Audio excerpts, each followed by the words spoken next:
Right, hello everyone. So I'm back at Anfield for a expansion update with a difference. I'm going to be going in and doing a stadium tour today. I want to get a good look at that corner, see what's going on. That you can't see from ground level. I also want to have a look at the far corner as well, because people are saying there's cladding going on underneath. So I want to take a look at that. The KDS side, so see what's going on there. So I'll get inside, do a little stadium tour, bring you what I can, and go and see that 10th Carabao Cup as well. Okay, so see you in there.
Well, this is what we call Managers Hall of Fame, because it is the great managers of the past. And it's no exaggeration to say we wouldn't be standing here today if it wasn't for this guy, Bill Shankly. When Bill Shankly took over in December 1959, we were a mid-table side. Hard to believe, but we were a mid-table side. Even worse to stomach, we weren't even in the top flight. We were a mid-table team in the second division. We'd just been knocked out of the FA Cup by a non-league side. Melwood, no water, the place was falling down, there was grass growing out from between the steps. Everyone needed a coat of paint, and to be honest, the playing squad wasn't very good. This guy come in, he took it by the scruff of the neck, gave it a good shake, and within 5 years we were league champions. Then he shocked the world. I was in tears. My life had ended because he just decided he'd had enough. So where are you going to go from Bill Shankly? Move along, guys. This guy, Bob Paisley, Bill Shankly's second in command. Great tactician, very opposite to Bill Shankly. Shankly was very gregarious, buoyant personality. Bob was very studious, very quiet, very thoughtful. We offered him the job, he turned it down. It wasn't until the third time he said, yeah, okay, look at these guys. The next new manager come in, if Bob didn't take it, he might go rid of the boot room. God, can you imagine Liverpool without the boot room in those days? First season, he didn't win a thing. Did we make the right decision? Too right we did. 19 major trophies in 9 years. It took that fellow up the road our whole lifetime to achieve that, and Bob did it in 9 years. Including 3 European Cups. The only British manager ever to win 3 European Cups. What an achievement. But time moves on, So what he did, appointed this guy. Probably the quiet one, the one that slips under the radar, if you like. But Joe Fagan, he was part of that boot room dynasty. So he knew the club inside out. And he said, how can I take over? What can I do to take over from after Bob Paisley? I'll tell you what he did. He won us our first treble. League Cup and European Cup. Not only that, his European Cup goes down in history. He won it at home against Roma in their own backyard. And I tell you what, going to do something like that takes some guts. Let's reach the final the following year. Wasn't to be. Then, the King Kenny Dalglish. When Kevin Keegan left in '77, European Football of the Year, we thought, what are we going to do? He's going after Hamburg, Pasteur's new. I'll tell you what we did. We sent our guys up to Scotland with stripy jumpers and a mask, because we mugged and robbed Celtic of this genius £400,000, and it turned out they're one of the greatest players ever to pull on a Liverpool shirt. But he's not here because of his playing prowess. He's here because of his managerial skills. And this man goes down in history of what he did for the people of Liverpool and the bereaved after Hillsborough. We changed the mould completely when we moved to this guy, Gerard Houllier, our first foreign manager. Oh, come on, guys. Everybody remembers the dodgy white suits at Wembley, if you're old enough. Yeah, that was the culture. Gerard Houllier first stood on the Cobb in the 60s when he saw Liverpool win the European Cup game against Dundalk 10-0. He was a teacher at Allsops High School across the road there, across the park. He said, nah, so teaching's not for me. He went back, he done all his coaching certificates, part of the French World Cup, went to the technical squad, and he came here and he absolutely revolutionised this club. Fitness coaches, psychologists, everything else, the best, the fuel that you put in your body, the best performance, and it paid dividends. In the 2001 season, we played every single game available to us. He come out with 5 trophies in 6 calendar months. An amazing achievement. And then, everybody remembers this guy. Rafa Benitez. Turn your cameras and phones off and everything else. This guy gave me the best night of my life. Don't let the wife hear me say that. Okay. Istanbul 2005. 3-0 down at half time. You went down the pier head, even the Liverbirds had the wings over their eyes. They couldn't believe what they were seeing. Changed it, Didier Man come on, let Stevie G go up. In 6 minutes of madness, that's what it's always referred to, 6 minutes of madness, that miracle of Istanbul. We pulled it back to 3-0, 3-all, and then we won it on penalties. European Cup number 5. So significant, because that meant we got to keep it. UEFA's rules were if you won the European Cup 5 times in total, or 3 times on a run, you've got to keep that trophy. And that exact trophy is what you're going to see when you go to the museum afterwards. It's the 3rd from the left, guys. Not 2004. Any Man United fans in? No. I have to ask because sometimes they look at that and think they're seeing double. They're not. We've really got 6. This way, guys. And smack up to date, guys. The Bavarian beauty, the maestro from Germany, Jürgen Klopp. Oh, what can I say? I've never cried that much since Bill left. I'm watching Kenny's retirement speech. But all I can say, thank you, Jürgen. Enjoy your break, mate.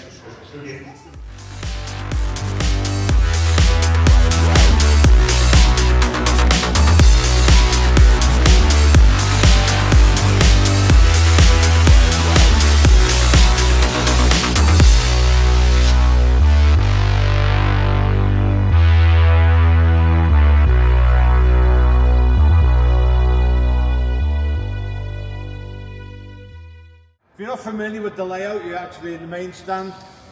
Over to the left hand side is the newly refurbished Anfield Road. With the upper tier open now, we're just on around 61,000. So the atmosphere in here now is absolutely electric with the extra seats, and everybody's signing into what we're trying to do here at Anfield and recreate that. So, just over there, see the rope access lads doing the cladding. Bournemouth, etc.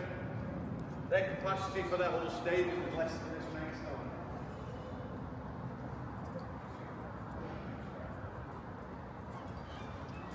A couple of lads on the roof of the Cop as well, doing something. Yeah, but I was right about the so that cordoning place down where I said it was the rope access lads are actually fitting the cladding now. Interesting. I had a feeling that'd be getting done now. No work on it going on in the corner though, unfortunately. But get a better look down when I get pitch sides, when I get down there in a bit. We'll head off.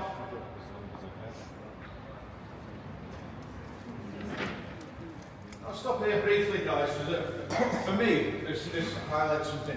See this photograph here? Just notice The wee lad there, no shoes and socks on.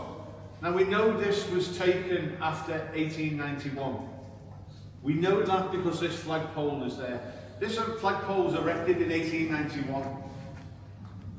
Liverpool weren't formed until 1892. So who put it there?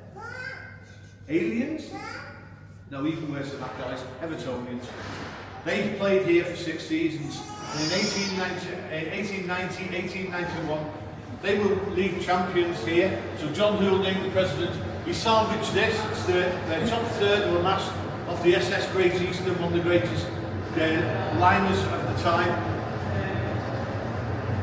First flag to be flown there was an Everton flag with the league winners pendant. Ever since, it's still there now at the corner of Kenny Dalglish and the Cop. It's still there now, but every match day proudly flies the flag of Liverpool Football Club. But as I say, the most important thing for me is the Peaky Blinders guys and the wee lad with no shoes. Just remember that for a little bit later. Time goes on, the Kemlyn Road stand. Anybody recognise these guys? Recognise the Everton goalkeeper? Southall. Neville Southall, yeah. Yeah, he used to be a bin man in Llandudno before he signed professional for Everton. Great Welsh goalkeeper as well. Moving on, guys, some great pictures of the footprint of the Liverpool Football Club now. And this is one of the main stand. This is the gantry you were on just a couple of minutes ago. Over to your left, you can see the River Mersey. Just in the foreground there is the Wilp Peninsula.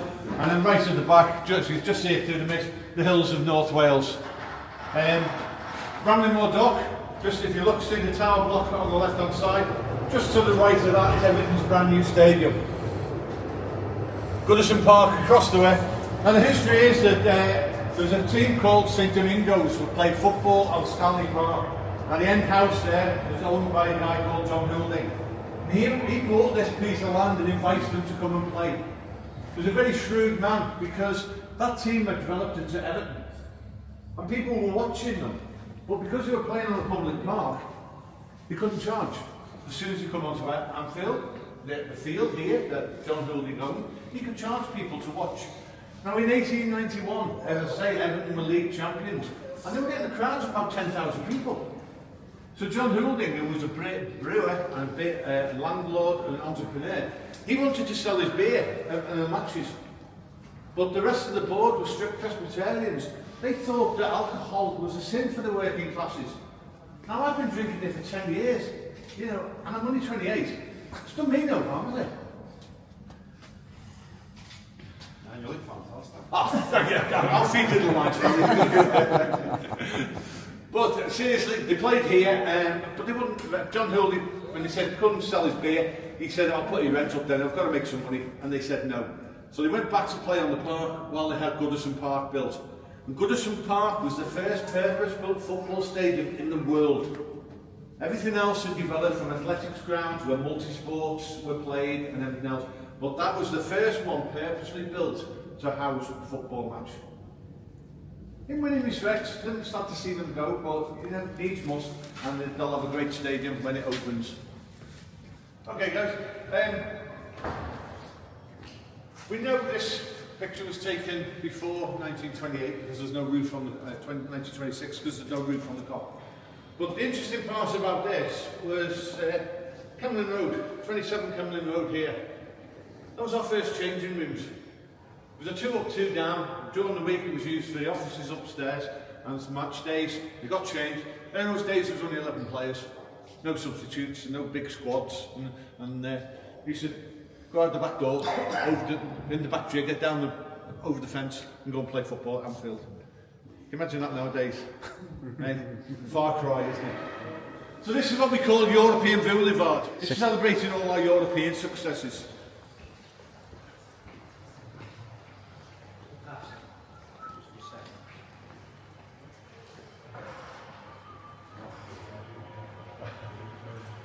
So starting here in 1973 with Bill Shankly's only European success. Up there, 1976. Incidentally, do you remember who we beat in the final at Liverpool? Roma. Russia Mönchengladbach. Yeah? Here we would meet again in 1977 and beat them in Rome. So they must be sick of us. FC Bruges in 1976, Bob's first European title. We won the European Cup the following year and the following year after that, so 3 years in succession we were European champions. That's the famous one of 2001.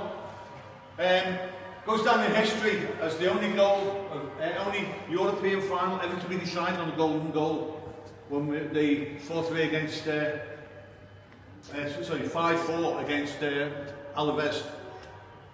It was golden goal by the centre defender, just glanced the header in, and that was our European Cup.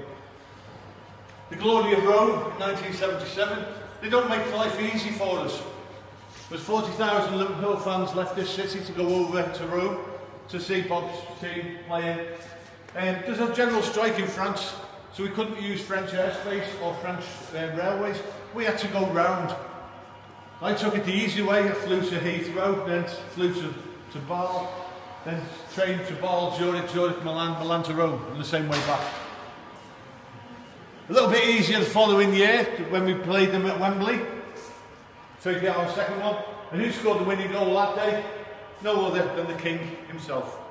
Remember that little pink ball through from Souness? If Kenny Dalglish had tried putting his laces through that, I'm pretty certain the keeper would have saved it. But no, he had the forethought just to chip it over the goalkeeper. That's it, European Cup number 2. Bob's third, as I said, Rome, wonderful experience. Beating Roma in their own backyard.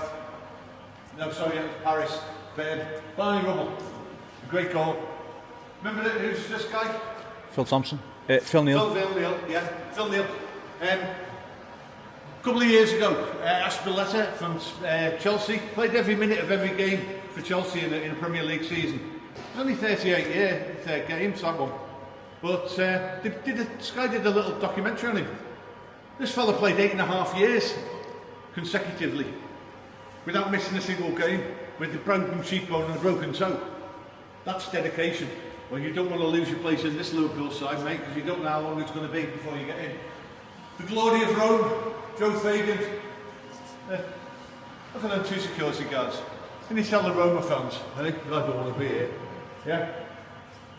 The penalty shootout against Roma. Remember Brucey's wobbly legs? Yeah, fantastic night. Then the miracle of Istanbul. It was a miracle. There's no two ways about it. I think everyone had a 3-day hangover after that one. Now the end one is the last one. Andy Robbo here. Is he serial killer or serial winner? I think more serial winner. He's a fantastic bowler. Okay, we're just going to trigger a little video now. Brief highlights from Madrid when we won number 6, and a little bit from the homecoming. And a Liverpool being out of party from Madrid. It was estimated that nearly 1 million people were on the streets. 8-mile procession all the way through the streets of Liverpool, culminating in the party that was down at the Pier Head. That was amazing. I know we're planning another one. We've already got the Carabao Cup, but there's a good light here as well, so that one's going to be hugely emotional.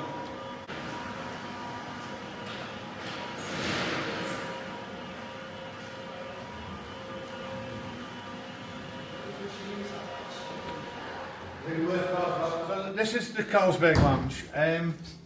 Previously it was the Players Lounge, but when this was vacated and we moved downstairs, this became available. Now, Carlsberg have been a major sponsor of Liverpool Football Club for over 25 years. When this came available, they asked if they could take it over. More than happy. Access to here is by invitation only. So it's for their business contacts, competition winners, or anything else like that. So it's all free bar, free food. You have to go out and watch the game, come in, but they make you work for it. You have to make you vote for the man of the match at the end, and then the man of the match will come up and receive a big bottle of Carlsberg. But if it's any of our Muslim players, they get a little trophy taken to the side in keeping with their religious beliefs on alcohol, which I think is superb. Yeah. Big club like this, yet we still respect people's faiths. So, man of the match. Now, if you're in here, going to vote for your man of the match, would you vote for the player you thought was the best, or would you vote for the player you want to meet the most? Mo Salah every match. Actually, you're quite right. Mo Salah's won man of the match on numerous occasions when he hasn't even played. Everybody wants to meet Mo. And he is a lovely guy to meet. This way, guys. This lovely chandelier, by the way, that was made from glass, recycled from the original main stand. So very little's gone to waste.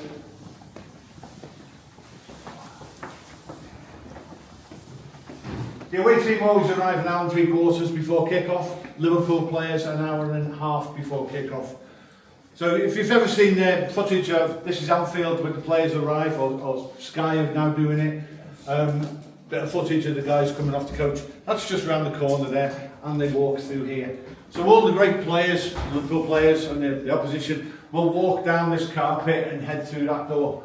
All except one man, and he'll go into his match day office. Jurgen Klopp. Now, that door and that door, they're identical. That leads to the kitchen, that leads to Jurgen Klopp's match day office. There's no sign on it. They asked Jurgen if he wanted a sign on it. He said, who works in there? He said, well, that's the head chef. He does the food for the hospitality. And Jurgen said, I don't see his name on there. He says he's not important. He said, well, he's just as important as I am. And that is the Jurgen Kloppism. That is the nearest thing we've ever got to Bill Shankly. Bill Shankly was just a normal man. Great testament to who he is and why he's a perfect fit for Liverpool. And that's why I think a lot of the success has come because he understands Liverpool people and he understands society.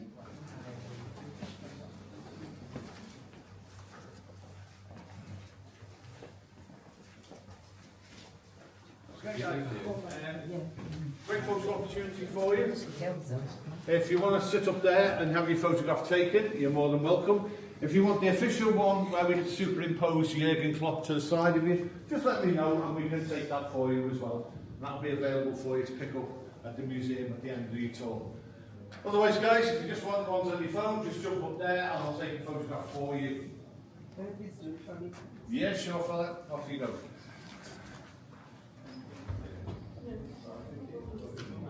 This is confession time, guys, because you're at a press conference when it's on Sky and it says in the corner there, live.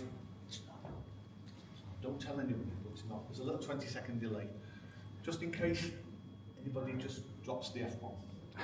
We can't have their delicate little ears or something like that.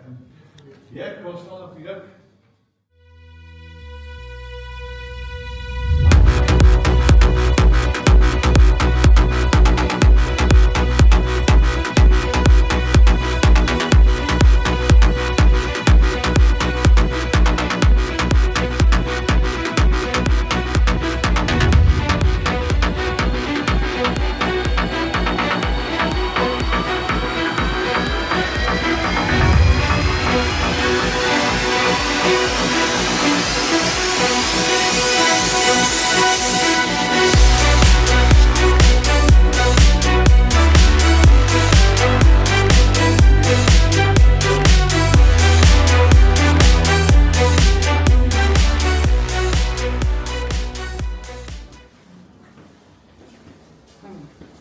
And this guy's the home team dressing room.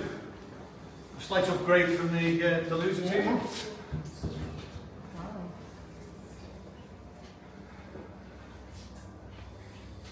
So the difference is in here, guys, is each player gets his own little wardrobe with 13 amp fuse, there's plug socket, 2 USB ports, so he can charge his phone and all his little gadgets. You know, they're still young men, they still like their gadgets, don't they? So each player's got his graphic above the wardrobe and his nameplate. And that's all sorted by the kit man before they arrive. So all they have to do is bring a little Louis Vuitton shower bag and away you go. The TV there is interactive, very much like they use on Monday Night Football on Sky. But you see what half-time whistle goes and you see Jurgen and his technical team up and running up the tunnel. That's because they want to get here, because already waiting for them is a USB stick in here provided by the analysts. So they always want to finish off on a couple of positives. So they'll have little clips. And also see here, which is, for argument's sake, they can see that when Louis Diaz has got the ball down on the far left-hand side, if there are any gaps, they can highlight this and say, look, these are the areas that the likes of the attacking midfield players need to be attacking those spaces. Life for space. That's a kind of daft question. Well, first daft. See, every game, Yeah. are they brand new strips? Brand new shirts. Each player will get 4 shirts. So 2 long sleeve, 2 short sleeve. Obviously, some players prefer the undershirts and short sleeve shirts. Others will have long sleeve shirts. It's entirely up to them. Well, any that are unworn, they go straight off to charities. Charities will write in, ask for shirts. They're provided. The other ones are laundered and sent off to charities as well. So we make a lot of money for valued charities, much needed money for charities as well.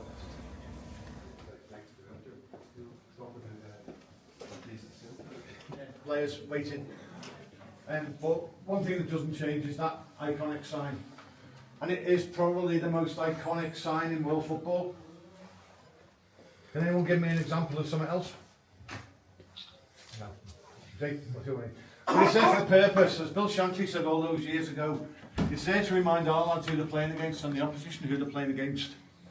Now when they're coming out to play, the losing team will come out of the dressing room, past that mural, they have to come past that wall of champions, everything with them. And they're looking across at the Liverpool team, and you've got Virgil van Dijk at the front.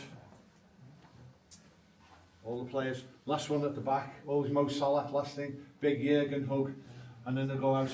These doors are open, and they'll hear the sounds of AC/DC, Thunderstruck.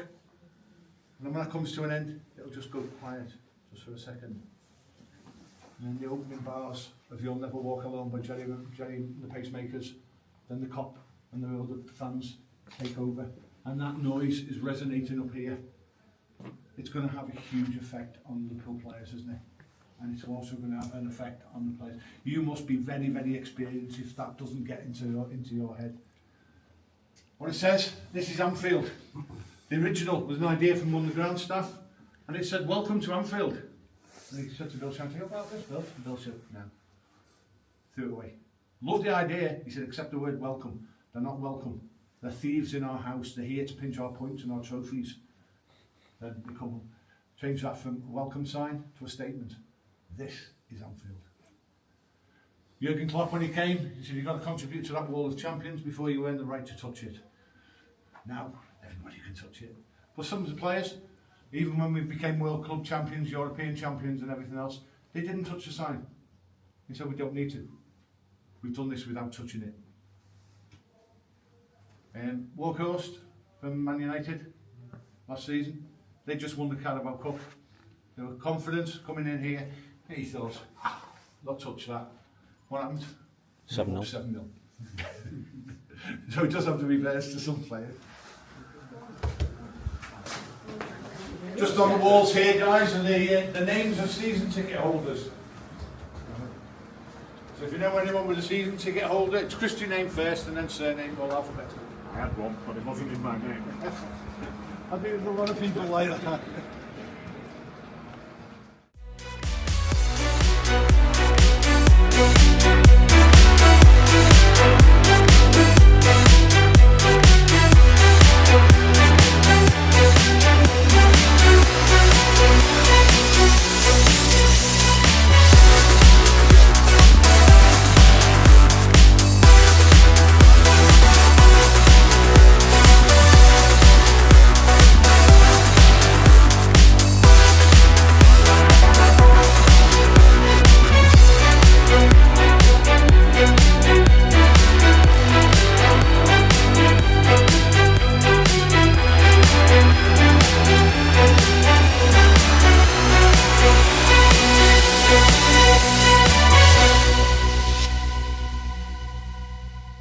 Anfield Road.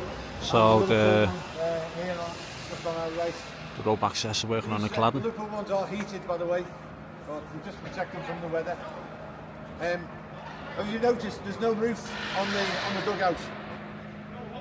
Jurgen was asked if he wanted a roof. He said no. He said let the players experience the atmosphere. That's going to be really inspiring for the Liverpool players. When you think Union SG, when they came in the Europa League early on in the season, their whole stadium holds less than 9,000. So their players would never have experienced something like this before. You also get a fantastic view of the new Anfield Road development. Looks monstrous, doesn't it? Looking at it from down here. But again, it all helps with the atmosphere.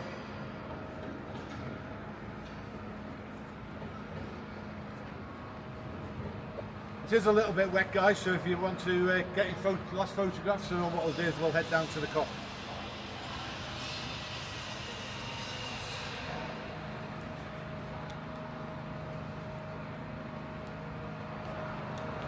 Good photograph opportunity, guys. Just look at the angled tape there, you get the full Kop in the background. It's always a good photo.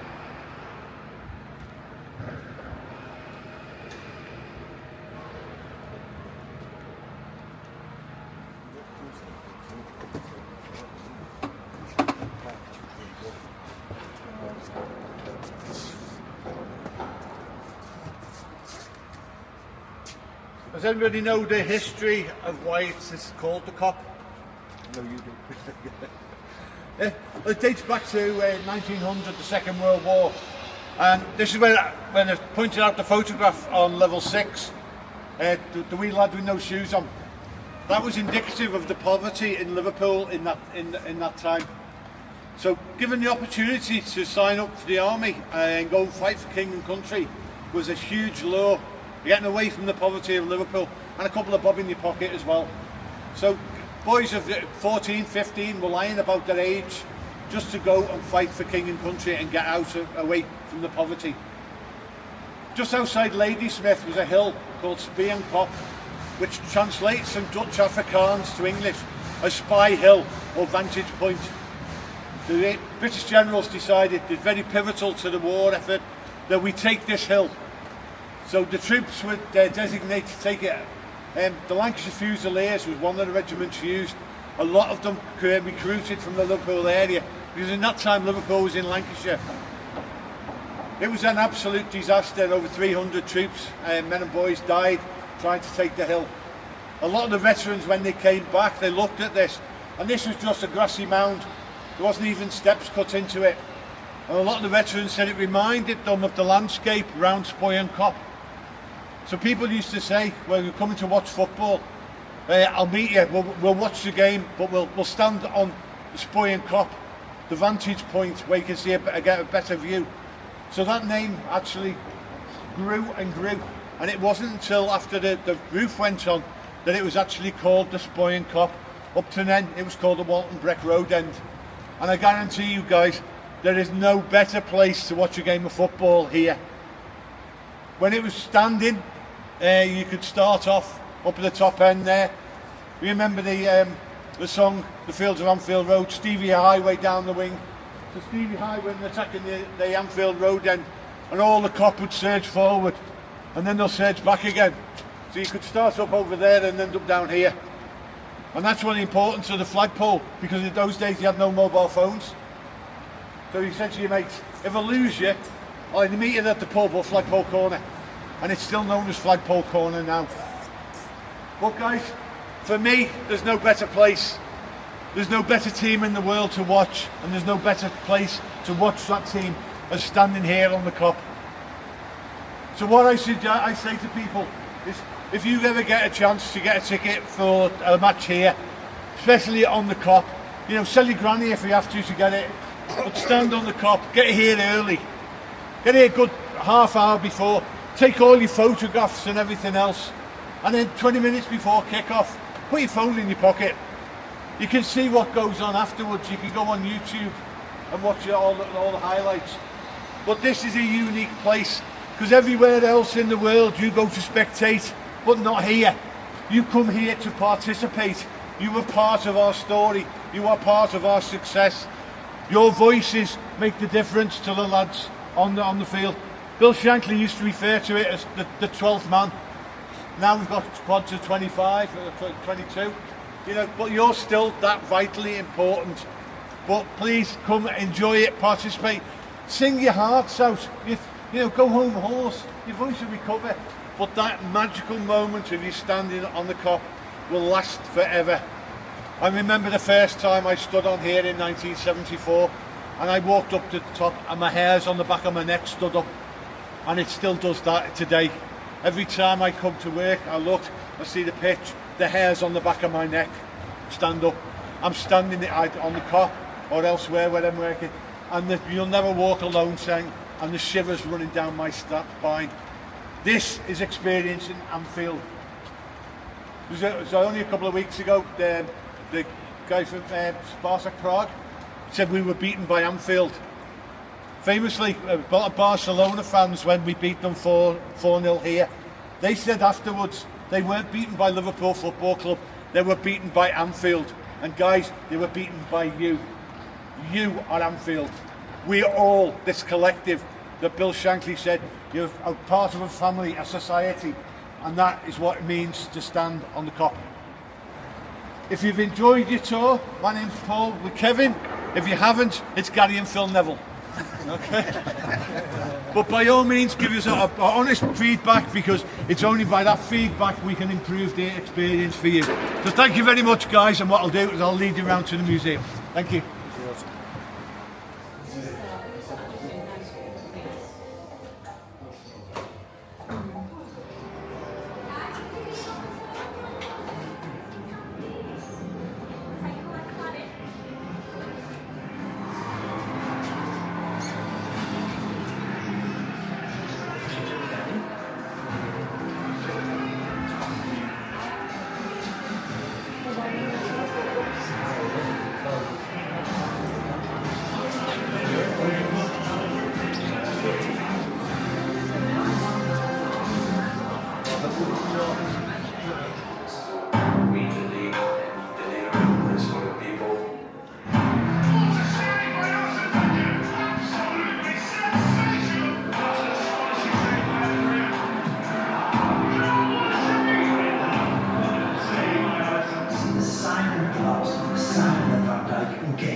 This is the story of how Liverpool Football Club climbed back onto their pitch.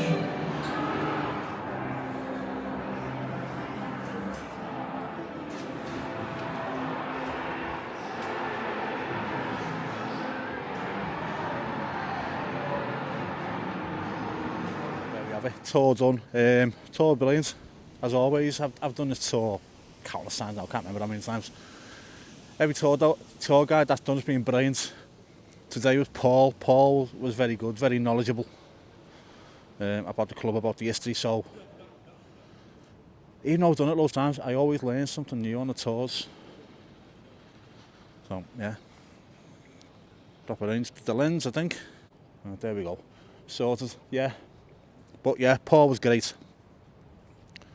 Knew a lot about the club, knew a lot about the history. Highly recommend the tour, guys. There's people going in then, and ahhing over doing the tour, so do it, it's well worth it. So, we saw the rope access lads doing that cladding like I thought they were. And they've got quite a bit done under there. Wasn't much going on in that corner, as I think they may have hit a snag, I don't know. People saying the spider crane can't lift into that corner, so they've got to do so. As I don't know anything about construction, so I don't know. So they can't lift into that bit, so they've got to measure and build it as it goes along, maybe. Ooh, this is interesting. So see you around now. Once I get a better view of it, the cladding's nearly done. quite a lot's been done, if I'm being honest, since yesterday. So, let's see it around. You alright, mate? Videos are great. Oh, nice, alright. Thanks a lot, cheers, thanks for watching. All right, Yeah, mate. cheers, thank you, ta. What's your name? Right, Graham? right. Ray, I'll give him a mention. Cheers, Ray, thank you. That was Ray just stopping me there saying he wants my videos. Thank you, Ray. Really appreciate it, mate. Wasn't for all yous, then I'd have no channel, so thank you. If you see me and you want to chat, just stop me. So yeah, that's going to be done either today or tomorrow, then that's going to be complete.